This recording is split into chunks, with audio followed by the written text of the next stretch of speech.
এই সংসদ, যে সংসদে ইলিয়াস আলীর ওয়াইফ বসে আছে, যে সংসদে হুম্মাম কাদের বসে আছে, যে সংসদে আরমান বসে আছে, সেই সংসদে আপনার গুম অধ্যাদেশ বাতিল করে দেয়, সেই সংসদে মানবাধিকার কমিশন বাতিল করে দেয়, আমরা কিচ্ছু করতে পারলাম না।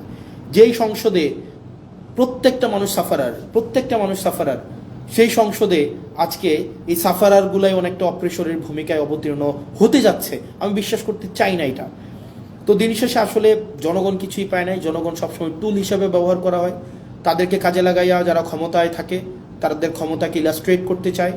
তো প্রিয় বাংলাদেশবাসী, আমরা আমরা আমরা সরি, আমরা পারছি না। তবে এর মানে এই না যে আমরা হাল ছেড়ে দেব। আপনারা, আমরা আমাদের শেষটা দিয়ে, আমরা আমাদের জায়গা থেকে আমাদের চূড়ান্ত ত্যাগ যদি করতে হয়, সেই ত্যাগের বিনিময় হইল আমাদের এই স্ট্রাকচারাল রিফরমেশনগুলোতে আমরা কোনোভাবেই কম্প্রোমাইজ করব না।